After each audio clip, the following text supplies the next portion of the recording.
कृष्णाय वयं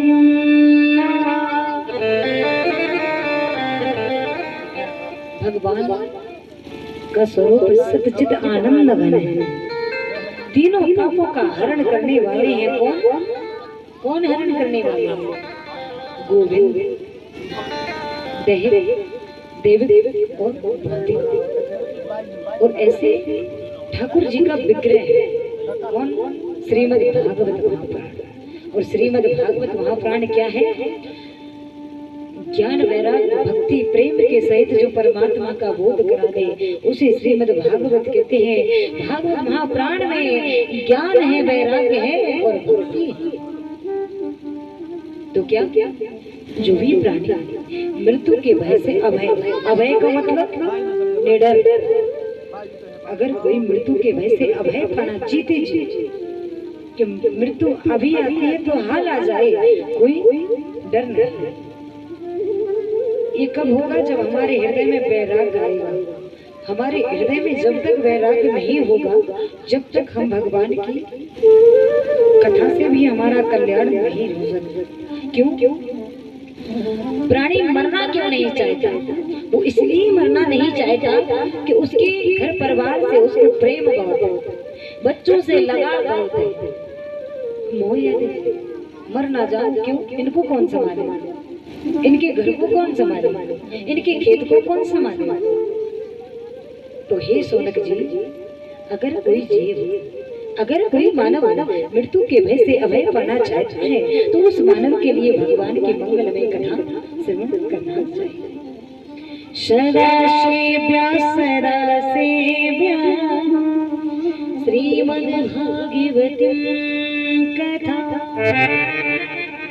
सदा सदा श्रवण करने के लायक है भगवान की मंगलमय कथा। और सूत जी कहते हैं कि जब राजा परीक्षित के लिए श्राप लग जाता है कि 7 दिन में इनकी मृत्यु हो जाएगी, उसी समय श्री सुखदेव जी ने मंगलमय कथा श्रवण कराई है। और हे शौनक जी, जैसे ही श्री सुखदेव जी कथा को श्रवण कराने के लिए विराजमान हुए कि देवलोक में देवताओं को पता चल जाता है। क्या? श्री राधे कि भगवान की मंगलमय कथा प्रारंभ होने जा रही है। तो जैसे ही देवताओं को पता चला कि देवलोक से अमृत का कलश लेकर आ जाते हैं और कलश को आगे बढ़ाते हुए कहा कि लीजिए महाराज, इसमें अमृत। तो बोले क्या करें? ये अमृत है, ये आप राजा परीक्षित के लिए पिला दीजिए, जिससे उनकी मृत्यु नहीं होगी, वो अमर हो जाएंगे। क्या कहा? वो अमर हो जाएंगे, क्योंकि अमृत को पीने के बाद अमर हो जाए। और श्री राधे, हे महाराज, बोले हे महाराज, और जो कथा अमृत आप इन्हें पिलाने जा रहे हैं, इन्हें सुनाने जा रहे हैं, वो हमें सुना दीजिए। श्री सुखदेव जी मुस्कुराते हुए कहते हैं कि आपके आने के बाद ही मैं समझ गया था कि कोई ना कोई गड़बड़ है, मतलब है। क्योंकि देवता बिगर मतलब के कहीं नहीं सकते। तो क्या कहा कि नहीं। श्री सुखदेव जी ने कथा को श्रवण कराने से देवताओं को मना। क्यों? कि हे देवताओं, आप यहाँ सौदागर बनकर आए हो, सौदा करने के लिए आए हो, बदला करने के लिए आए हो, और भगवान की कथा सुनने का अधिकारी कौन है?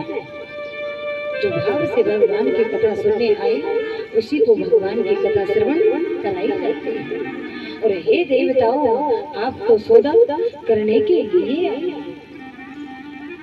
जय हो, तो आपको कथा नहीं श्रवण करनी चाहिए। और सौदा भी कहाँ कर रहे हो? अदला बदली भी अगर हम कोई व्यक्ति से कोई चीज या वस्तु बदलते हैं तो बराबर की चीज होना चाहिए। 100 रुपए की आपकी वस्तु, 100 रुपए की हमारी वस्तु, लेकिन कहाँ कांच का टुकड़ा, कहाँ सोने की मणि, कहाँ देव दुर्लभ है भगवान की कथा, कथा अमृत, और कहाँ सहज सहाब का अमृत। मना जब मना किया तो देवता रुष्ट हो जाते हैं और ब्रह्मा जी से जाकर कहा कि महाराज ऐसे क्या बात जो हमारे लिए मंगलमय कथा नहीं श्रवण कर, और संसार वासियों के लिए कथा श्रवण कराई जा रही है। ब्रह्मा जी समझाते हैं कि 7 दिन कथा को श्रवण करो, 7वें दिन में देखते हैं इस कथा से क्या होता है। और 7वें दिन में जैसे ही जय परमात्मा ने विधाता का मोक्ष, विधाता ने राजा परीक्षित का मोक्ष देखा तो घोषणा कर दी कि मेरी रे भगवत रूपम श्रीमद् भागवत शास्त्रम कलो के सब कीर्तनाथ। कलयुग में एक मात्र भागवत महापुराण ऐसा ग्रंथ होगा जो कलयुग के जीव का कल्याण करके। तो क्या क्या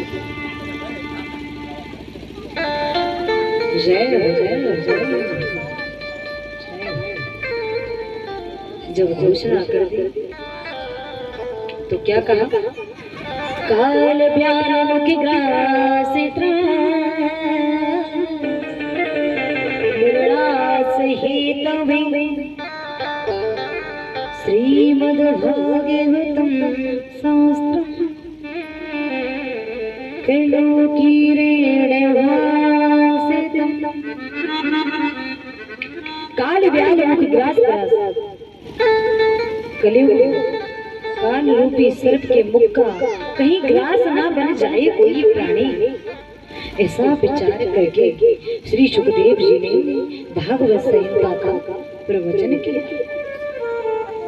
महाराज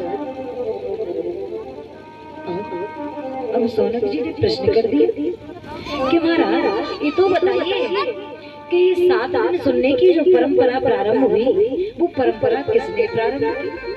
भगवान की कथा है, भगवान की कथाएं अनंत है, तो 7 दिन ही क्यों सुनी जाती है? सबसे पहले ये परंपरा किसने प्रारंभ की? तो सूत जी बतलाते हैं कि सबसे पहले ये कथा नारद जी ने श्रवण करके ये परंपरा प्रारंभ की। तो नारद जी का जब नाम आया तो बात समझ नहीं आई। क्यों? कि नारद जी तो एक घड़ी से ज्यादा, 2 घड़ी से ज्यादा कहीं रुकते नहीं हैं, कहीं टिकते नहीं हैं, तो भला फिर 7 दिन बैठकर कथा कैसे श्रवण की? कोई बात समझ नहीं आई। बोले हाँ बात सत्य है। तो बोले ध्यान से सुनो,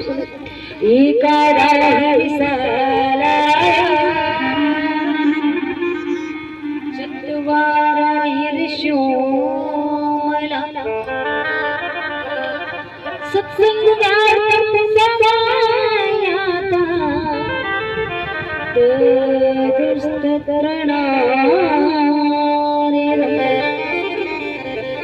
एक समय की बात है, विशाल बड़ी बद्रीनाथ धाम में चारों भाई विचरण कर रहे थे।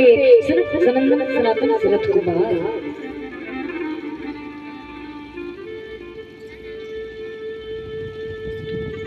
यजमान कथा सुन रहे हो? कहा समझ में आ रही है? आ रही? अच्छी बात है, कथा ही समझ में आ जाएगा। तो क्या एक समय की बात है, विशालपुरी बद्रीनाथ धाम में चारों भाई विचरण कर रहे हैं। कौन? सनत सनंदन सनातन सनत कुमार। और अचानक से सामने से नारद जी को आते देखा तो हृदय बड़ा प्रसन्न हुआ, प्रणाम किया। लेकिन जैसे ही नारद जी को पास आते देखा तो क्या देखते हैं कि नारद जी का मुखमंडल, चेहरा एकदम उदास है, मुरझाया हुआ। तो चारों भाइयों ने कहा कि महाराज आपका मुखमंडल इतना उदास क्यों है? किसने कहा? चारों ऋषियों ने, सनत सनंदन सनातन सनत कुमार ने। किसने कहा? नारद जी से कि आपका मुखमंडल इतना उदास क्यों है, मुरझाया क्यों है? ऐसा लग रहा है आपके चेहरे को देख करके जैसे कोई कृपण का धन चला जाए। समझ रहे हो? मतलब कंजूस व्यक्ति का अगर 1 रुपया गिर जाए तो जैसे उस रुपया के गिरने से उसका चेहरा उदास हो जाता है, उसी प्रकार से आपका मुखमंडल दिखाई पड़ रहा है। तो क्या बात है? तो नारद जी कहने लगे कि भैया क्या बताऊं, जरा मेरी बात को ध्यान से सुनो कि एक दिन मैं मृत्यु लोक में भ्रमण कर रहा था सत्संग सुनने की इच्छा से।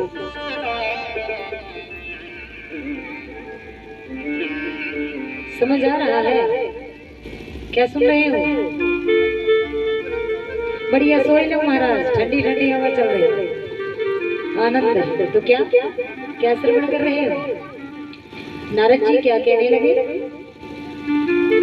कि भैया एक दिन की बात है कि मैं सत्संग सुनने की इच्छा से मृत्यु लोक में भ्रमण कर रहा, घूम रहा कि कहीं मुझे भगवान की कथा श्रवण करने मिल जाए, भगवान का कीर्तन श्रवण करने मिल जाए। लेकिन भैया मैंने क्या देखा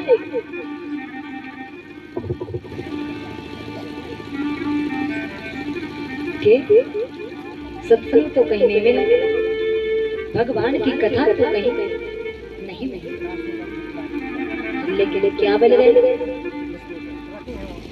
क्या मिला? भाई भाई में झगड़ा, पति पत्नी में झगड़ा, माता पिता में झगड़ा, घर परिवार में झगड़ा, आस पड़ोस में झगड़ा, सारी संसार जगत में, और यहाँ तक कि आश्रमों में साधु संतों में झगड़ा, सारी जगत झगड़ा ही झगड़ा, क्लेश ही क्लेश मचाओ। जय हो जय। तो क्या नारद जी ने क्या कहा? मैं क्यों घूम रहा था सत्संग सुनने की इच्छा से, लेकिन मुझे भगवान की कथा थी नहीं मिली।